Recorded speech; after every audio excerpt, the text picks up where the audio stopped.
He was admitted and then we lost him. It was so sad. 2 months down the line, my mother passed away. It was so painful. I would have given up. Her prayers, this is what she said. Lord, thank you. America, I know, has always been a preserve for ministers' children. Here I am, a widow. At my age, I'm seeing off my daughter to go and study in America. I'm back successful. That was the last conversation I had with my mom in her prayers. So when I was able to bring all the UN agencies under one roof, and now they were, just by putting that position paper, I'm sure the NGAF funding has had a big impact on women in this country, on the youth in this country, on the people with disability in this country. And so those are the vulnerable population that this NGAF funding is supposed to support, work with. So from... Hi guys, how you doing? Welcome back to the channel, MelO Media here. And today guys, I am honored to be sitting with an amazing woman. This woman is a technocrat. She is a good friend of mine. I have known her for years. She is the woman you want in your network. I'm sitting here with Jacinta, but I will allow her to introduce herself, what her journey has been like, how she managed to rise to all the top ranks. Welcome to the channel. Welcome, Jacinta. Thank you. Thank you very much, Marilyn, and thank you for this opportunity to share my story. And also, I also want to thank your followers who have given you the resilience and the spirit to carry on. And so I believe they'll also learn something and share the same story. First and foremost, my name is Jacinta Aluoch. Jacinta Aluoch is a mother of two. I have a daughter who is an engineer.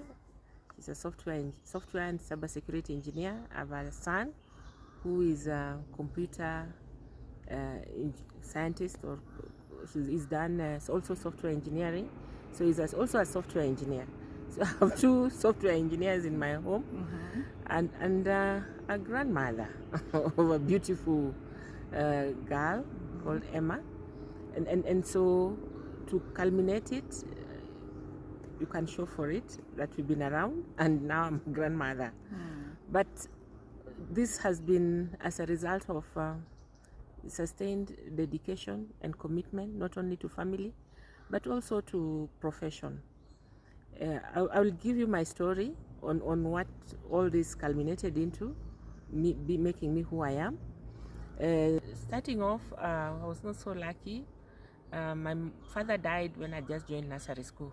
In fact, I remember he was waiting for me to come from school to join him to go on a journey. He was a very close friend and confidant of a first president of this country, the late Mzee Jomo Kenyatta. And so often my father would travel all the way to Gatundu to give feedback. He was a land tribunal, and he would give feedback on what was happening in the larger Western Kenya, or Navirondo. And so on this particular day, I was supposed to join him because he really wanted me to meet the president in person. And that day, I think being a child, I played with my friends. Often I would come home early, but on this particular day, I didn't come back home early, and I was not aware that he was waiting for me. So when I got home, I was told, "Oh, where have you been? Dad has been waiting for you and he has left. He's gone. We wanted you to go with him so that you can meet the president." Only little did we know that that was the last we would see of our father. He had a road accident in Nyeri, and they did not survive. He was only brought home in a coffin. I remember everybody crying. We were so young. Everybody was crying, and then it dawned on us that he was gone. So now we had to start my journey with my mom, a widow, who was so dedicated in seeing to it that her children were able to get formal education. We were such orphans from a very tender age. So, and I can imagine back then, it was not very fair to the widows, right? Yes, not at all. The communities were not kind to widows. What are some of the challenges you went through? I remember my mom's dedication to church and making us pray the rosary every night made the Lord look light. We didn't even feel that we were on our own. Yeah, and so her connection to the church community made it so easy for her to sustain us in school. She would, I would call her, she was an agribusiness entrepreneur who, from the proceeds of what she was putting together, is what saw us put on the best school uniforms, look neat in school, and so on. But then now it became such a challenge for her. She was not able to sustain us and keep us in school at the same time. So she had to ask us to go and stay with her friend who was living near the school, because I was in boarding. Eventually I had been had transited into boarding school, but now she could not sustain that. Me being in boarding in class 1, we had to drop out of school, and she made us stay with a family friend who was so close to the school. Here I was at the age of 7, coming back from school, having to fetch firewood, cook for myself with my brother. So that was a normal at that time? Yes. It became a normal for you? It became a normal. Okay. Was there, when Dad passed away, yes, did things change drastically, or it was a transition? It was a transition, because now from us being sustained in boarding school, because now that was the first instinct my mom did, that the best thing is to keep us in school but put us in boarding school. But then don't to her, she could not afford. So now we had to drop out of boarding school to start staying with her friend who was so close to that school. That was St. Anne Mumias Girls. Yeah. So what I remember being in that situation, I think instilled in me this leadership skills that have later on, because I was made to be a household leader at the age of 7. Coming back, making Are you the firstborn in your family? No, there were others. Okay. But the rest were also just being kept in school. Okay. But now here I was at a tender age, who had not been able to transit as a result of, or even to be in a situation where I could take care of myself. So I'm emphasizing living in this particular little grass thatch house that was given to my mom. So I was staying there with my brother and my sister. So my sister, because she was older, she was a friend to the other older kids in the family. So they would go away with her, give her food. So I would be left with my brother to see how to eat that we made our own food. Or sometimes we'll stay hungry, but the following day we'll go to school. We'll have to go to school. So the teachers noticed that there was something not right, and so I was not the same neat girl who was neat when Dad was around. You would go to school with a dirty cloth because you got back home and you are looking for firewood, and you are the one lighting that 3-legged stone cooking place, and you're making food, and so you're not even aware that you're going to school the following day with a dirty dress. So that, I think, caused a lot of instability. So my mom had to now make me leave the school. And it's so funny, those days dreams were valid.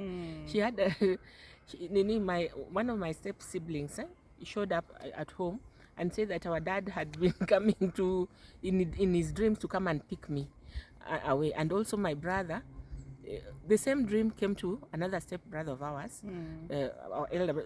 The word step, I'm using it now, but growing up, all these were our brothers. In Africa, as you are aware, there's no step or so on.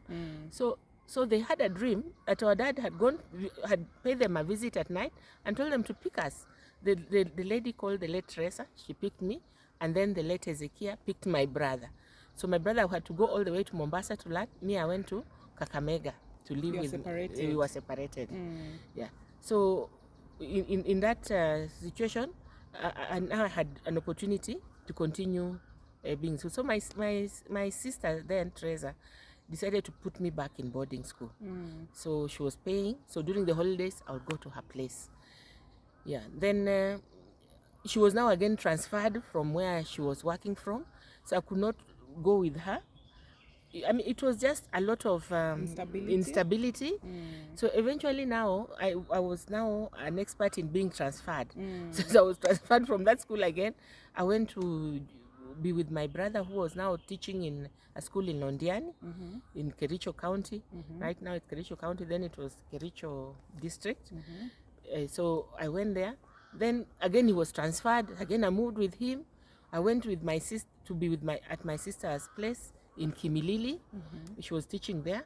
So I went there. I mean, I was in the primary school there then. Again, my mom was not happy with the fact that I was being made to do housework, take care of my sister's kids while her children were going to school. Though when I look back, it was not her fault.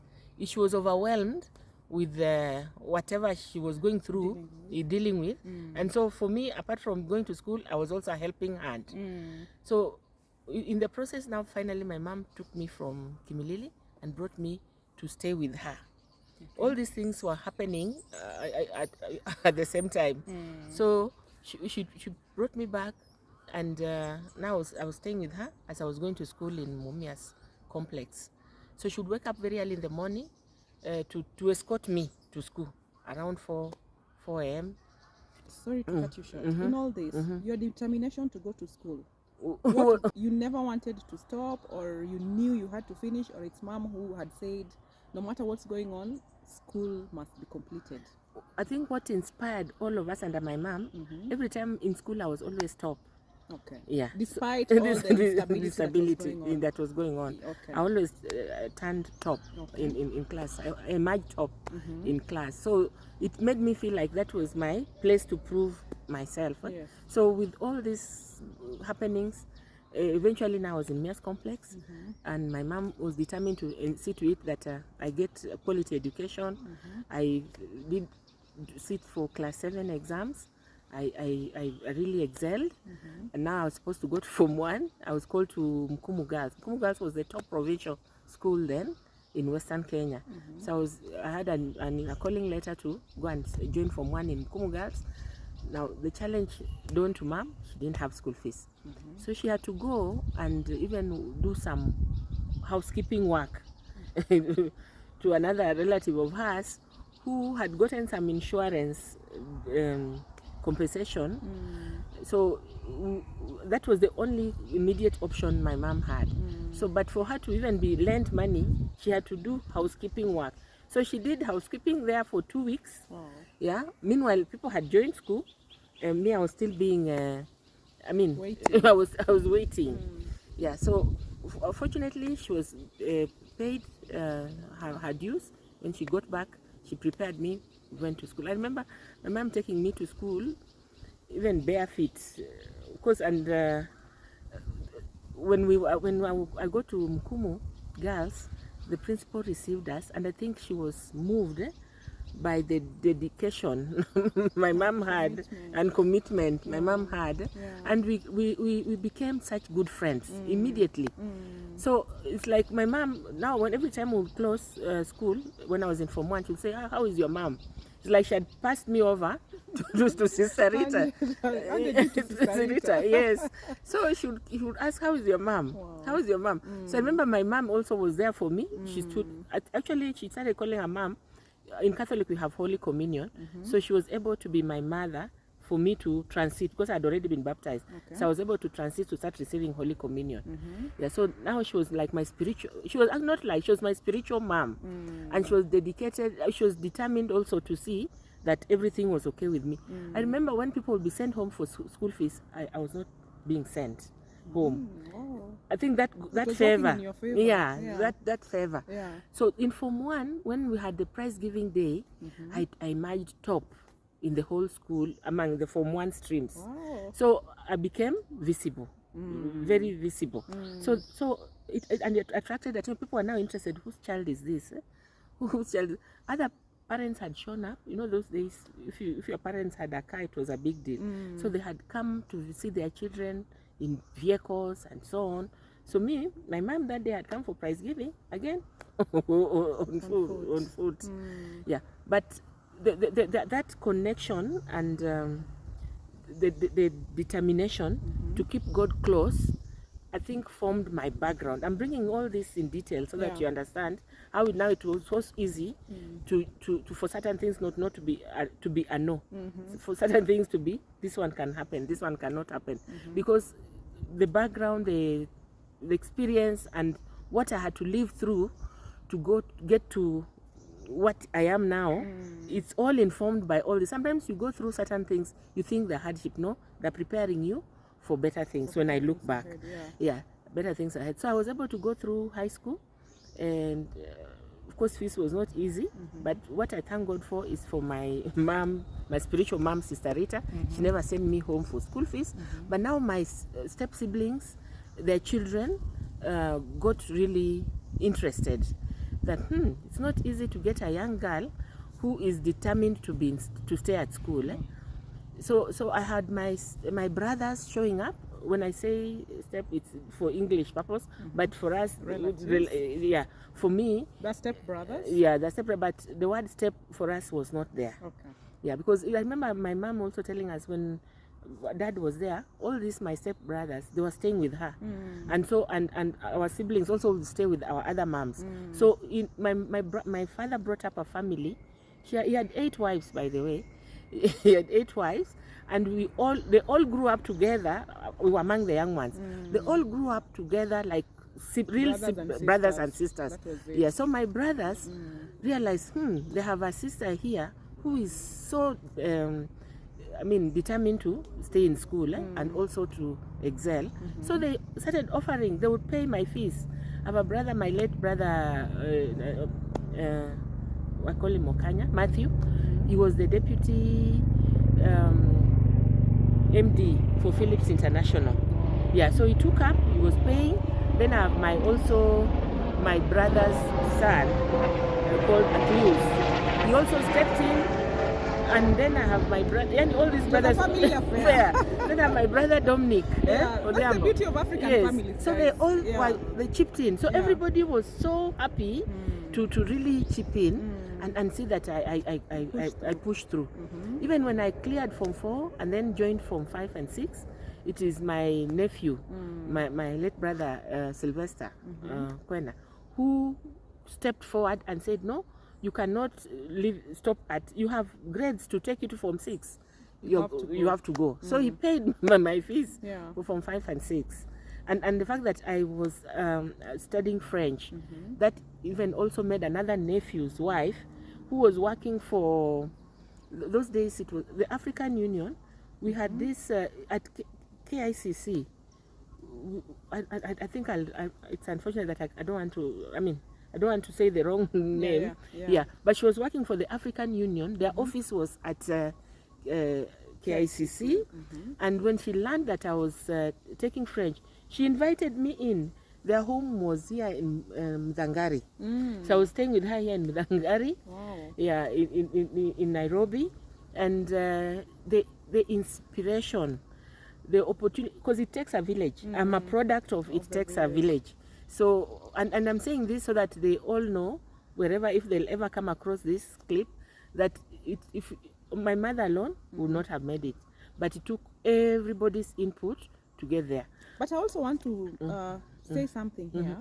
Were it not that you worked hard and you're performing very well, do you think the entire village would have been involved? No, because I have so many other siblings who dropped off at class 7, others dropped off at, when I say siblings, some step siblings. Yes. Yeah, who dropped off at class 8, others dropped off at Form 2, others dropped off, and until, for them it looked normal, but me, I think as you're putting it now, I appreciate, is that determination and dedication. And what brought this about was my closeness to God.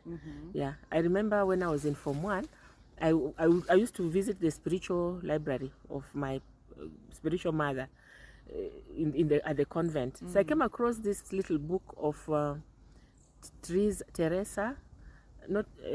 Lucia. There was Lucia, Jacinta, and Francisca, the 3.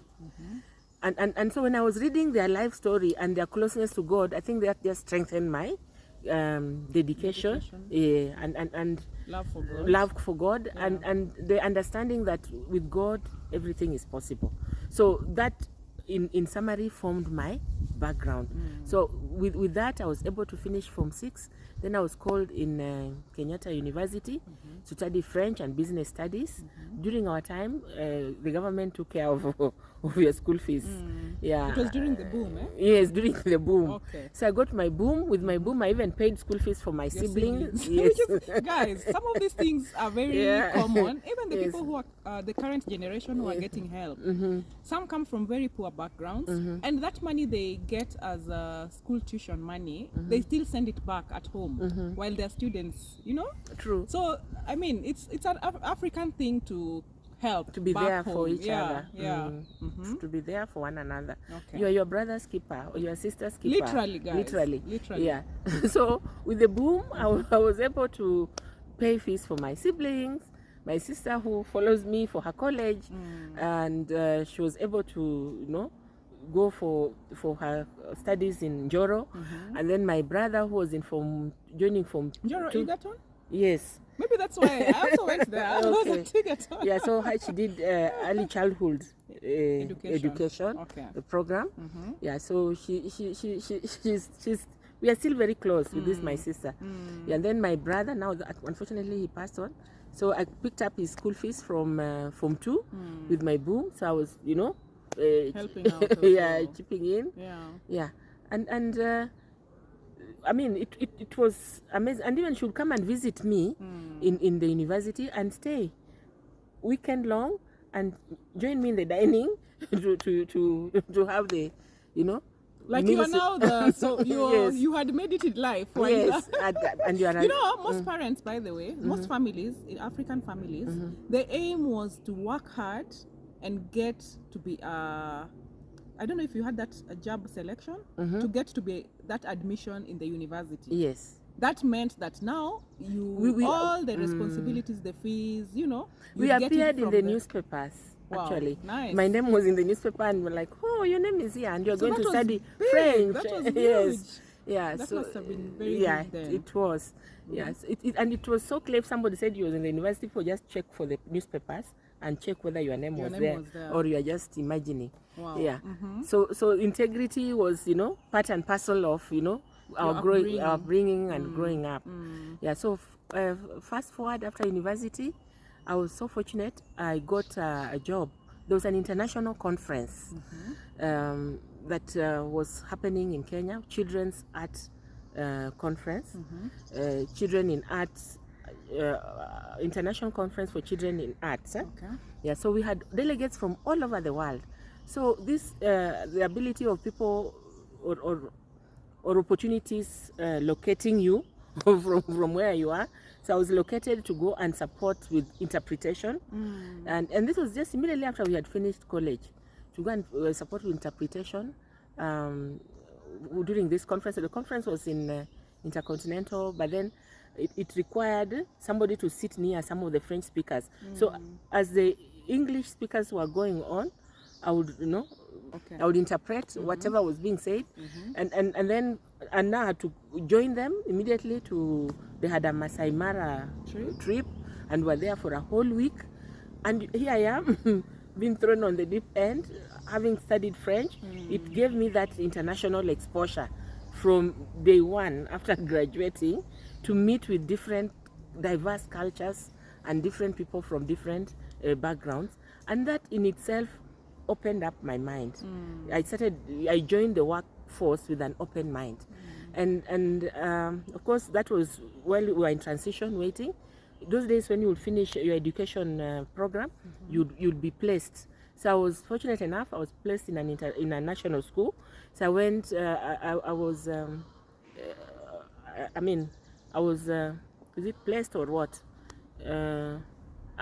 Transferred, not transferred. Appointed? I was appointed, yes. I was appointed as a teacher of French in MelO Forces Academy here in Nairobi. The girls had just been transferred to Lanet. So me, I was in the boys one here in Nairobi. And the majority of the children we were teaching were children of our people in the forces. Yeah, and so it required proper dedication, because these are children who have grown up in a disciplined space. Yeah, but that attention to detail also from that school is what made me also be was headhunted, and I was taken to Book Academy. I was appointed as a teacher of French. I went and founded the French department, and you know, in essence, I recall when we went for the interview. I don't want to call it even headhunted, because I was taken through a thorough interview. During the interview, I met some of my teachers who were in that interview panel. I mean, not in the interview panel, who had come to be interviewed. So when they saw me, they said like, how many years have you taught already? I mean, we are here, we've taught for 17 years, others have taught for 22 years. You are here, you are also here, you are shortlisted. I said, well, I was invited to apply. I think the reason why I was invited to apply is the work I had done for the 2 years when I was at Moi Forces Academy. Our students had already connected with the French embassy, and the French drama festival was at a different level, and our dedication in putting French where it ought to be as a language, a foreign language, was already out. And I was also an examiner of French oral exams. So here you are, you've just started off 2 years down the line, you are an examiner, your students are excelling in their French drama. I think the management in Mumias Sugar then were thorough. They used to look out for the best. And when they put together Book Academy, actually they were inviting people to come forward for interviews or to apply for their openings from Alliance, from Kenya High. The reason was to really put that the best and put the school at a high level. Yes, and it worked. So I went for the interview, and I remember queuing in, and eventually I had the opportunity to be interviewed. So later on, when I was hired, I asked the team, why did you people think you're less qualified? I mean, not even less qualified. Why did I win? I mean, did I emerge the top candidate after the interview? Okay. And they told me that during the interview, you were asked that assume you are your students, and we are giving you 5 minutes. Go ahead. We are your Form 1 students. This is your first lessons. Go ahead, teach. And they told me that others were busy giving them theories, but me, I made them speak French within 5 minutes. Because it was bonjour, je m'appelle, okay? And then I'll make them repeat, you know, and I'll tell them how you greet, how you respond, and they would I'll ask them to repeat, and it was fun. Comment ça va? Yes, and all that. So in 5 minutes, the people in the panel were able to tell me their name in French, and they were able to greet me in French, and they were able to say the days of the week quickly in French, and they knew there's Monday, there's lundi, mardi, and so on, and they were able to count, and so they told me, besides everything else, French is a language. The rest had experience fine, they had all that, but you were able to make us speak, and we are getting somebody to come and make our students speak French, and so that's how I got to join Book Academy. Wow. So while at Book Academy, it was a privilege in the sense that here we are, secondary school teachers, we are being treated as managers. You have a house, a 3-bedroom house, there's power, there's electricity, you even have access to a car loan. Yes, and then even you have fuel for your car. Wow, amazing. Yeah, so already like we just, life changed immediately. Changed. And me that did not make me also change. It made me appreciate. So what I did with my time, I used to serve. I joined Soroptomist International, and while at Soroptomist International, I was able to, appreciate what it takes to serve other people. And at Soroptomist International, there were women who were professional women in business, women in academia. But here I am, a young professional, learning from them. So as I continued serving in Soroptomist International of Europe. While in Kenya? Yeah, while in Kenya, and I'm teaching at Book Academy, the members decided that, we want to take advantage of your energy. We are going to make you our club president. Yeah, I thought they were Leadership joking. was now following you. Yes, Wow. I thought they were joking. So they made me the club president of Soroptimist International of Europe, Kakamega Club. And while there, I had the privilege to serve. We had 25 orphan girls.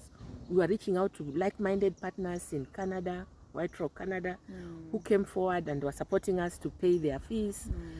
We went out of our way to support the St. Angela's deaf girls, to make them feel that in as much as they may not talk, but their self-esteem is core. So we'd go out there and reach out with partners and give them tools. Like they were very good in sewing, so we would equip them with the sewing machines, and even we would ensure that we were supporting with sanitary towel distribution, and prioritizing on St. Angela girls. And that in itself, I had no idea that one day this would make me think through coming up with an organization. And so in 2003, I founded MELI, Mobile Education for Life International. I had a platform for MELI, for Soroptimist International, but I also had MELI. And so I had a formal platform to make a difference in the community. I'm bringing this up because down the line, and sometimes it's important to appreciate what friends can do. I had a special friend, and up to now I say, may her soul rest in peace. My friend, the late Abigail Kidero, spotted me out while I was teaching at Book Academy. That time her husband was the MD, or the CEO and MD for Mumia Sugar Company, former governor of Nairobi, Dr. Evans Kidero. The wife, the late Abigail Kidero, was a mentor to me. She is the one who spotted out an opportunity and came out to talk to me and asked me, you qualify. Whether you like it or not, you must apply for this opportunity. It was the Ford Foundation Fellowship Program, called for applicants to join the fellowship. So she told me the first year, I said I will do it. I ignored. I didn't apply. She asked me, it appears you did not apply for for this opportunity. Yeah, are you sure you did? Just be honest. I told her honestly I didn't. Okay, they have asked for applicants again. Apply. I'm not. You must show me the copies. You must show me what you have done. So with her guidance and support, I was able to put in my application. I applied for the opportunity, and lo and behold, I was invited for an interview. So when I went for the interview, I didn't know that all this service I was doing in the community would come to bear fruits, because they were looking for three things: your academic potential, your academic credential, your leadership potential, but most important, your social commitment. So the work I had done in Soroptimist International and my founding of MELI and the work I'd done with the widows in the community, you automatically qualified. Enabled me go ahead of the pack. And I was among the 14 Kenyans who were given the opportunity to go and study on a fully paid scholarship by the Ford Foundation. So one had the opportunity to go and study anywhere in the world. So me, I was lucky to be invited to study in Brandeis University. Brandeis is a university where our former Minister of Finance and Vice President George Saitoti was an alumni, and he was even our Vice President for all the alumni of Brandeis University. So when I got the opportunity to go and study in Brandeis, I realized that my life had now taken a different turn, to dedicate myself further, to commit myself even more to make a difference. Because this fellowship was for leaders who would enable social justice and change back home. So you'd go study and come back to apply what you have learned in your field. So when I finished I was able to organize myself. Everything was organized for us. We were taken for pre-university preparation in Dar es Salaam. We got back, and I remember I had to leave now for the US. At this point, did you have challenges? Had you been married? Were there children? What was going on in your private life? Private life. Great, good. I'm happy you've asked. Yeah, I shared with you that I joined Soroptomist when I was of a very tender age. Yeah, one of the reasons why the Soroptomist looked out for me, I had just become a widow at a very young age. Yeah, my husband died just 1 year down the line after we had wedded. And 1 year, when we were just celebrating our 1 year anniversary, in July, he was gone. He was diagnosed with the cancer of the esophagus. So when he went into surgery, I think it got complicated. He just went into ICU, and from ICU, he did not get back to Very unfortunate. Yeah, it was not easy.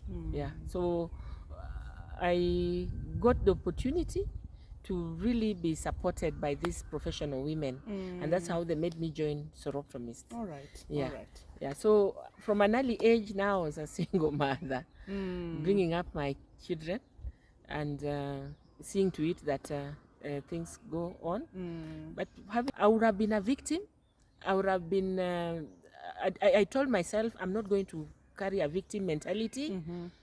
I would just use the skills that I have earned as a professional to bring my children up. And so my friends always ask me, why do you live alone? Why do you raise your children alone? But I had to make a choice on dedicating my whole life in giving my children the best. Wow. You cannot. I ask you what was happening behind the scenes, because when it comes to your career, everything seemed to be aligned. Yeah. Everything was falling in place, but at the back, you're also dealing with very personal, deep issues. You know? And heavy issues. Yeah. Heavy. So how did you balance both worlds? I think, like I said, my dedication to prayer and God, my closeness to God, my closeness to Mother Mary as a Catholic, and my sustained reciting the rosary and praying and really being in there and going to church every Sunday without fail gave me so much strength. Okay. Listeners, guys, I want you to just understand that it's never all rosy, you know? It's never just what you see. There's some things that happen in the background that you do not get to see, but if given a chance, if you focus on that victimhood, then they will swallow you. You know, she chose to focus on the positivity, to focus on God, to focus on raising her children, just so that they could win. Life was not fair. Already she'd lost the dad at a very tender age. Life was not easy. She was a product of the village. You get, guys. So, and she made sure that that is what she was going to give back to her community and her children, no matter what was happening. Ford Foundation Scholarship came even when she was dealing with all these things. She still made time to apply for the scholarship. She made time to send in her documentation. Actually, on the Ford Foundation Fellowship, they were looking at those people who have overcome challenges. And I remember being interviewed. I was very honest. And I think the panelists and even the whole program realized that this is a deserving case. If the person has had the resilience to overcome all this, these are the leaders for social commitment. You dealt with a lot. You dealt with a lot, quite a lot. Yeah. Okay. Yeah. So the Ford Foundation Fellowship came through, and I was able to go to Brandeis University. Wow! At Brandeis University, I think you are right to use the word leadership follows you. I was elected to be the president of the African Forum. The African Forum is all the Greater Boston, all these students who are studying in the Greater Boston, and especially the ones in Brandeis. So we came up with the Brandeis University. African Forum. And so when I was made the president, I had the opportunity and a platform to sell Afro-optimism. I was one of those who were pushing the positive African narrative. I remember our patron, the late Professor Callistus Juma, also being such a mentor and an inspiration. Even he made me take some of the classes at the Harvard University Kennedy School of Government. Imagine then, guys. Yes. So in the forum of the Brandeis University African Forum, and with the support from all the other African students in the Greater Boston, we were able to have our first inaugural conference where we brought together all the African Americans in Boston, and they were so happy. They were sharing with us their emancipation, how they've been able to be resilient and overcome some injustices that may want to put them down, but they were sharing the positive stories of how they move forward. And the opportunity to even share with our African Americans in America what Africa is. Because sometimes the images that are portrayed out there about Africa, about children with flies all over their faces, children who are malnourished, the positive side of Africa most of the time is not shown. And it's us to bring that out. So that is what we're doing in that space. And so it really built a critical mass of people who are professionals who came together to share positive experiences about the continent. We would even, as a result, even network with our leaders from Africa who would even come in spaces in Harvard. That when Professor Juma was there, they would come to give their talks there. And so what I earned from Brandeis was, I'll call that was a strong foundation, because I was in the Brandeis University, we were in the Hela School of Social Policy and Management in the SID program, that is Sustainable International Development program. And while there again, our dean found it very inspiring when they would, I think they read your story and they read how you end up becoming part of Ford Foundation. And so we've continued being very good ambassadors of our school, Brandeis University and the Hela School. Yeah, because even when colleagues leave Brandeis, when they come to Kenya, some are told, when you go to Kenya, look for Jacinta. And so those I've mentored who've come back, and I was able to really support. So when I got back from Brandeis, when I finished my studies, it's good to share this. When I was just about to graduate, I was diagnosed with breast cancer, stage 3. Oh, that I didn't know. Yeah, I was diagnosed with breast cancer stage 3. And I remember myself breaking into pieces. But why I'm bringing this up, because the dean, Madam Doris Bray, she told me, look, I'm going to make you meet somebody who will talk to you and tell you how you will cope with this. I didn't know she was taking me to someone who is a survivor. So when I met a survivor, I realized, wow, I'm going to overcome this. So the university organized for me. I came, I met my children. I remember meeting them, they were so young, and asking them if they know what cancer is. And I remember my son telling me that, oh, we saw on TV the other day, there's a lady who was sharing. Now she's now okay. She had breast cancer. I said, yes, even me, I'll be okay. I'll be going back. I'll be going through treatment, but I'll be okay. I'll be back, and we'll continue doing all these things we've been planning as a family. Because I went to study. I went for my fellowship when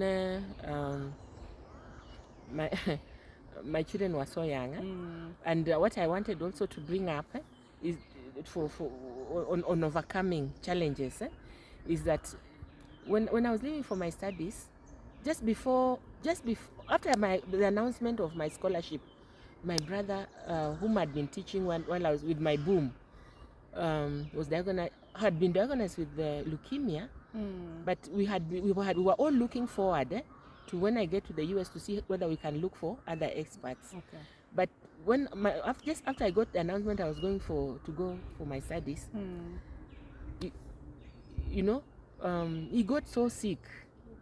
he got so sick. I don't know what could have caused all that. It was sudden. It was sudden. It deteriorated so suddenly. He was admitted, and then we lost him. It was so sad. That was in May 26. That was in May, 31st May 2006. So me, I had to leave in July. Okay. So 1 month down the line, I had to leave. So when I left, I'm bringing this up because 2 months down the line, that was July, August, September. In fact, 2 months, July, August, 2 months down the line, my mother passed away. it was so painful. I would have given up. But the thought of here you are, you're a single mother, you're a widow, you know, you're on your own with your children. My lifeline was this fellowship. And I asked myself, what would have my mother wanted me to do? I remember when I had just joined the university in the US, when I was going, she was in her prayer. The last moment I had with my mom, in her prayers, this is what she said: Lord, thank you. America, I know, has always been a preserve for ministers' children. Here I am, a widow. At my age, I'm seeing off my daughter to go and study in America. This is your doing. Go with her. Bless her. Let her have an open mind and let her come back successful. That was the last conversation I had with my mom in her prayers. So when I shared the news that my mom had passed away, of course, colleagues, all the African students, we were so close. Yeah, we were so close. They all contributed so fast, and within a short time, they had all contributed $1,000. And then the fellowship gave me a ticket to come. So I came back and I gave my mother a decent send-off. People were wondering whether I would even make, you know, the way people go to America and sometimes they don't come back. Yeah. Not because out of their choice, but circumstances don't allow. So I was back. I was able to give my mom a very good send-off. I think it was the first time we had catering in the village. And so it was like, people kept on making references. Kama ile, you know, my mom was a Luo from Game. Yeah, so she was like, kama ile ya Nyagem, kama ile ya Mama Mjaluo. You know, now when there were funerals, there was a benchmark. Yeah. It is sad, but that happened. That was the best you could do. But then also, people were overwhelmed because they know what my mom had gone through, and we had just got an opportunity to go out. So when she passed away, friends came. You'll think they were burying a minister. And so I remember my former teacher in primary was in that funeral, the late R.K. Anguche. In his speech, he said, you see, the fruits of education, you people look out there. Cars are packed up to all the way. Cars are packed all the way. She was a woman to be celebrated. Yes, She's overcome so much. Yes. Yeah. Up to the point of sending her daughter. Yes. To America when no one saw that ever happening, you know? Yeah, so she was worthy of that celebration. Yes, so after burying her, just finished, after burying her, I think on Monday, Tuesday, I took the next flight back. And in fact, my professors were so shocked that I was able to cope. Take us through that journey from now you've buried the people you loved, your brother. My brother was so close. Your mother. You're leaving behind 2 young children. Yeah. What were you feeling? Did you want to, like at that moment, if you go back, what was it that you really wanted to achieve? If you remained for your children, what was really going in your mind? Okay, I would have remained back and just become a victim. Sympathizing with myself, having lost my mom, mourning. But something woke me up. I asked myself, what would my mom have wanted? I remembered her prayer. Yeah. I think that was now the epiphany moment for you. You knew this is it. You have to be that person that everyone has wanted you to be. Yes. Yeah? Yes. Okay. Yeah. So I remembered her prayer and I went back and just dedicated myself. Only for me to almost graduate, to be diagnosed with breast cancer, and it was not just breast cancer; it was stage 3. You know, meaning, I would just give up, knowing that it is stage 3. So, but I thank God for God's love. Yeah. So I came back, and when I came back, so my children then went back for treatment. I went back I came back, so my children went back, finished my presentation. We used to have capstone, so I had pulled myself together, made my presentation so that I can graduate, completed my capstone, and imagine, and then when I just got back, Wangari Maathai was in town in Boston, so I was invited to go and present flowers to her, and in that I think when I look back, I think my professors were seeing Awangare Madhae resilience in me. So I was invited to be there. So I presented to her flowers, and we appreciated her, and we took pictures. And after I just came back, in fact, I just alighted and straight to go and present her flowers. I think it was such a coincidence. From the airport straight, we went to where she was making her presentation. Yeah, and then from there I went and made my capstone presentation. So now we're preparing. Then in Brandeis University, they used to pair us up. They pair you up. They pair international students with international families. So God, in His own way, paired me up with an amazing international family. My American parents. They are the reason why I am here now. Because you needed it as well. Yes. So they took me in. They realized that, oh, your mom has just died. You're not going to stay on your own. You are coming to stay. Dealing with the breast cancer, or that time just with the treatment? No, not yet. So they took me in. They said, you're not going to stay on your own. You're going to live with us. So I literally moved to their home. Everything was just going on like, it's in a trance. Yeah. So I graduated like today. Even the night before, I was made to give the speech on behalf of the other students. So I gave the speech. Then during the reception, then the following day, we were two of us, a lady and a male. So me, I made the speech during the night, during the last dinner reception. My colleague made during the commencement. He was from Tibet. In fact, there's a present he gave me that I hold dearly. I think I wish I carried it. My colleague from Tibet. Because everybody was so moved when they realized what was happening with me. And they kept on telling me, you'll manage, you're strong, you'll manage. I remember Professor Callistus Juma calling me trooper. Those days a trooper was like, I don't know which card now, hammer. Yes, they're very hardcore. Yes. Yeah. Yeah, I say, you're a trooper, you'll overcome this, you'll go over this. Yeah. And that in itself, when I go to hear that, I realize, so there are people who have faith. Rooting for you. Yeah. That this is going to work out. Yeah. Yeah. So I graduated. Then I moved in with and went to my parents' place, American parents' place.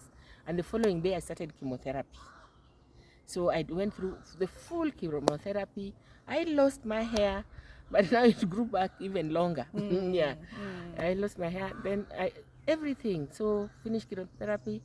And then they did surgery, and then radiation. And then I was free. I was cancer free. And I was given a new lease of life.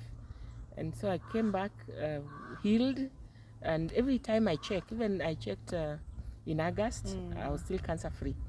Thank God, and no good. Yeah, so I'm a survivor. I'm a survivor of breast cancer. This is it's over 10 years now.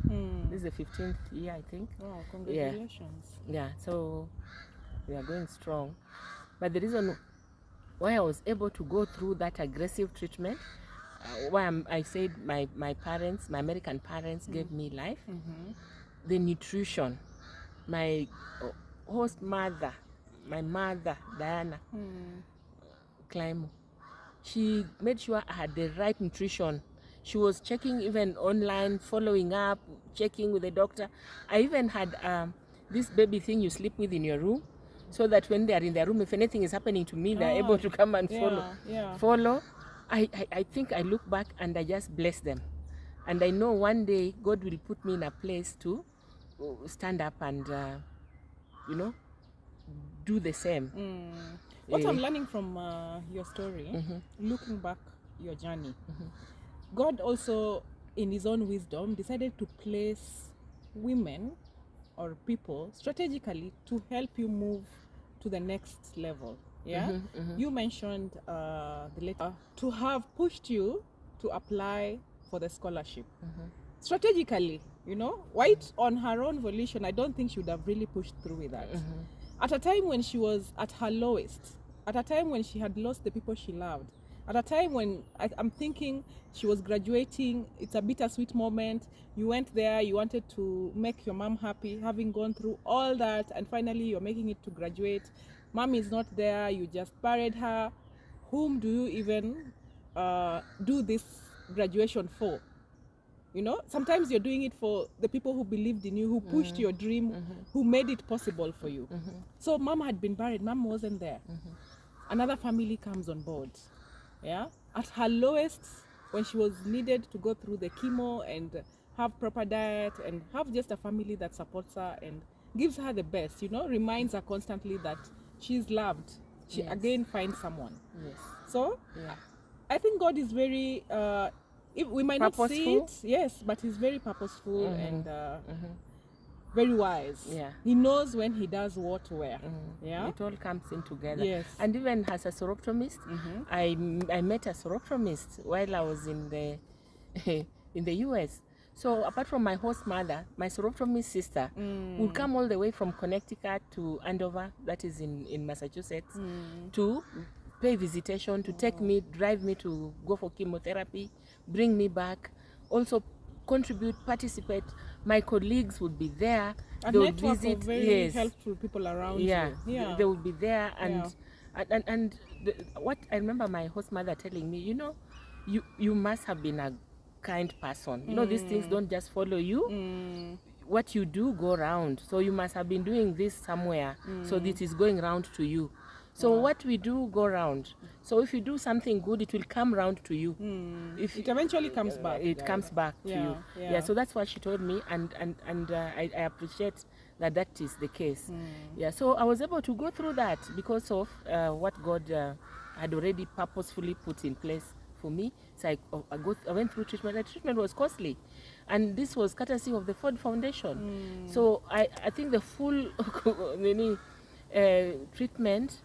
I think I remember when I was going through that treatment, in the next room was some very senior government officials who are going through similar treatment. I don't want to name their name because of privacy of that, but I just want to tell you the kind of hospital I had been put in. Very senior American government officials were also being treated next door. Yeah, and while that was going on, I remember when I was going through chemotherapy once, I saw our Kenyans winning the Boston Marathon. So that just gave an inspiration, and even the nurses were like, oh, you are down there, Kenya, you are there. You're going to go through this. You are in a marathon. You're going to win. You people always win. So there was all that positive energy happening around me as I was going through this. So when I finished my treatment 1 year down the line, I came back to Kenya. Fortunately, that time when I came back to see my children, my former boss then, I mean the MD of Mumia Sugar, the former governor, Governor Kidero, was so kind. I think when the board was dilly-dallying whether they should continue I should continue living my children in my house, or whether I should be given a salary, he asked them. I remember somebody told me that he asked them that supposing it was your daughter or your wife going through this, will you make the same decision you want to make now? And that in itself warmed everybody's heart. I learned that you know the way somebody comes back and tells you when you are now back and you are strong, that now you are fine. We can tell you what was going on. Yeah, so that's the decision he made. So I was on a salary, so my salary was maintaining my children while I was going through treatment, and they had a house. Yeah, so you can see how God works. So for that, I always pray for him. I pray for his family. And I pray that God always goes ahead of him and takes care of him, because he has, he was there for me at your lowest. At my lowest. Yeah. And not because of me, but because the wife believed in me. Yeah, the late wife Abigail, they believed in me and said there must be something special here. And your work stood out. That was, I think, one of the reasons why. When you dedicate, she could support you. Yes. Yeah. In fact, she made fun one day that you don't belong here. You belong in this scholarship I'm insisting that you apply for. Amazing. Yeah. So when I got back, I went back straight to Buka Academy. I continued teaching. Yeah. But now I had renewed my strength and commitment to serve. I remember over the weekend reaching out through MelO supporting widows, building the capacities of young people, and even giving, educating especially the widow, educating them that even though you have sugarcane, your husband has planted sugarcane, you see this kitchen garden, it's like an acre. He has seedlings, he has seeds. So I would distribute seeds for them to plant vegetables like managu, spinach, traditional. I saw what nutrition had done to me. Yes. Yeah. So and them, they didn't know I was so passionate about it. Yes, I was pushing that. So suddenly I was also again appearing in the newspaper. So it rubbed badly with my former boss, principal. She was saying that, at what time do you teach? And at what time? I said, these things, sir, I do them during my free time. Yeah. But I think it didn't go well. But God moved me from that place before it got out of hand. I got a job. Of course, we were invited. All the fellows were invited. So in the space where we're making presentation, when I said that I also speak French, it warmed the executive director of FAWE, Forum for African Women Education. He said, you're a Ford Foundation and you speak French? There's this opportunity we've advertised. Apply. So I applied. Then that was my first international job. I was hired as the program officer for French-speaking East Africa. So I was responsible for Chad, Cameroon, Gabon, Congo Brazzaville, Madagascar, Burundi, Rwanda, Comoros. Which country have I not said? Yeah, so all the 9 African French-speaking countries were now directly under my coordination, supervision. I remember one of the achievements we made while I was program officer, Rwanda. There's FAWE girls in Rwanda. And the program officer there, the country coordinator of Rwanda, FAWE Rwanda, very active, was very, very proactive and active. And she really inspired me to continue putting a lot of my attention and focus on whatever she was working on in Rwanda. So during that period, while I was serving there, we came up with this initiative of breaking the silence. And lo and behold, the president of Rwanda was on television live, talking about breaking the silence, on ensuring that breaking the silence on for girls' menstrual, hygiene. And so this in itself saw to it that Rwanda passed as a policy that there's distribution of sanitary towels to girls' schools and even mixed girls' schools. Wow. Yeah. And so that, for to see that you have made an impact by just through coordination, just inspired me to do more.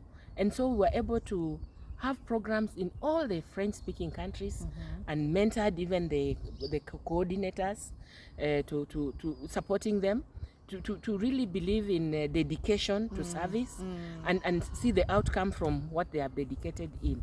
Yeah, so from FAWE, I was able to also, my contract came to an end. Then I moved to work with Femnet. At Femnet, my role was, I was the head of capacity building.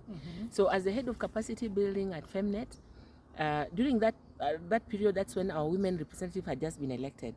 And there was a lot of debate around them being made into flower girls. So it really moved me and inspired me to come up with a position paper. We came up with a position paper on the mandate of our women representatives, on how else they too, the MPs who are normal MPs, especially the majority are normally men, and there's nothing wrong with that. It's sometimes the way the society that goes on. It's only that we need to encourage more and more women to step forward to be elected, so that we have more for leadership roles. So it was so easy for people to look down upon, in a way, in a joking way, to look down upon the women representatives. And so that moved me.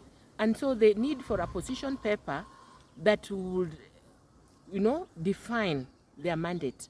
And their mandate must be followed by finances. And so that is what now we're advocating for and pushed for. So it was now transformed into a bill. It was enacted, it informed now the GAF funding. And so every women representative is able now to access this budget allocation. She is the brains behind the GAF that we currently enjoy in the counties. Yeah? Thank you. You put it so in a way that is, I'm humbled. Yeah, so after putting together the paper with a friend from Grace, we went and we presented it to the budgetary committee. Yeah, so the budgetary committee were like, okay, this is we've taken note, and I think now it went to the next level where it became a bill, and then it became an enactment, and there we have it. I remember when we were going through all that process, I had the privilege to meet all these women representatives. Some of them are now governors. So during that whole process, we were going through the opportunities and what that mandate would be like. And so I was being taken through now I was being defined as a consultant. In my humility, I didn't want to be called a consultant. I wanted to just be there to be supporting the process. Yeah, because when it's consultant, it's monetary, it remains there, and that is it. So this was something that was so close to me that I said, I know I'm not a consultant. I'm here as the head of capacity building from Femnet, and we want to see to it that the women have their mandate. I'm bringing this up because even that the mandate was also defined with our current First Lady. Our current First Lady, Mama Rachel, was there to support the women representative, to see to it that the women economic empowerment was integrated into that mandate. And through demonstration with the Joyful Women program, she was able to support the women representatives to walk that journey. So the women representatives who took this opportunity through the paper and their mandate seriously, most of them were often being re-elected. Some of them now are even leaders. Yes, and so I also want to take this opportunity again to thank our First Lady, yeah, especially with her program of women of Mama Doing Good. I think there's a continuation of her dedication in supporting women through economic empowerment. Yeah, so I had that opportunity and the stint as a result of stepping up. So what I learned is that when you step up, a lot comes to your direction. When you step up, you have the opportunity to interact, you have the opportunity to even inform, and you have the opportunity to contribute to what would go in a long way to impact the lives of others. Just by putting that position paper, I'm sure the NGAF funding has had a big impact on women in this country, on the youth in this country, on the people with disability in this country. And so those are the vulnerable population that this NGAF funding is supposed to support, work with. So from Femnet, I had a stint with the DSW, the German Foundation for World Population. I was the international team manager for advocacy. I was coordinating colleagues in Europe, Asia, and Africa. And some of the opportunities we had was to push for policies that were very inclusive. Yeah, and so during that period, that's when we had devolution come in place, and I was so committed. I was so determined to contribute directly to our devolved governance, and that's how I transited from DSW and joined the devolution program by supporting, by working at Council of Governors as the liaison for Kisumu County. I was in charge of resource mobilization partnership, and so while at the liaison at the Council of Governors, I was also, I remember that's the time we did a lot of work together. Yes. Yes, I was also able to contribute to the Council of Governors overall resource mobilization committee program. I remember during that period we were able to bring all the UN agencies under one roof, and now they were able to plug into the different CIDPs of the different counties, but all coordinated around the Council of Governors. And so we had now, as a result, able to have very organized devolution conferences where all these UN agencies were coming together. All the multilateral organizations were also coming together through partnership, and it was a well coordinated program, thanks to the CEO then. The CEO was currently, she's a judge, Madam Jacqueline Mogeni. Yeah, so while working with her, of course, there was so much. And there's something I also learned from Madam Jackie, that she really, really dedicates her time by working hard. And so through that hard work and dedication is what, when I got the opportunity to serve as a county secretary in Kakamega, I moved with that and with all this experience I had earned. And so we had to transform Kakamega County, not just to be a typical, I don't want to use that, may sound a bit low, but we moved to a level where we're more of like applying corporate governance. I remember during your time, Kakamega was voted the first well-performing county in Kenya. Yes, because we were really dedicated to Thanks service. to her team and the entire team at Kakamega. Yes, we were able to see that transition from whatever Kakamega was before to what it is. True. So this was during her time. True. I want to cut you short. You joined the county governments. You've been able to impact change. We are able to see that. What were some of the challenges or the highlights for you working for the government compared to working for the NGOs, and what are the highlights? Moving forward, what do you want to pick from where? Okay, the opportunity working with the NGOs present is like most of the funding are restricted funding. You get funding, you are resourced to do a particular program, and so achieving that plan, implementing it is the main business, so that you can impact lives, you can make a difference, you can create impact in people's lives. I moved with that way of doing things to Kakamega County. The same way we get grants from the Exchequer. It's the Exchequer grant. We get money from the national government, and that money is as a result of a budget that has been approved by the assembly. And that budget can only be implemented after also it has been uploaded in the system. And so you have planned activities. So my responsibility was to ensure everybody is moving within the pace that is required to implement this budget, so that budgetary absorption is part and parcel of our business. Government does not do business. Government offers services. So you could only offer services when you spend what has been planned for. And by ensuring also that the particular resources are for the common good and not for any other business. And for also ensuring that the performance management, PFM Acts, Public Finance Management Acts are implemented to the letter. And so that everybody in the team is not exposed to leverages that can be avoided. This can being avoided by ensuring that procedures are followed to the letter. But then I was being called Madam Procedure. I was called Madam Procedure. For the rule of law. Yes, I was called Madam Procedure, and I was also mistaken to be being very strict. For the common good, that one I thank God for. That I was able to serve and serve well by the already laid down regulations. Because without those regulations, then you are doing your own personal things.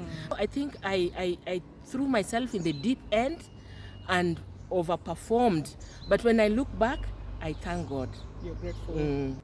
So up to where you have reached, I know you left county government of Kakamega.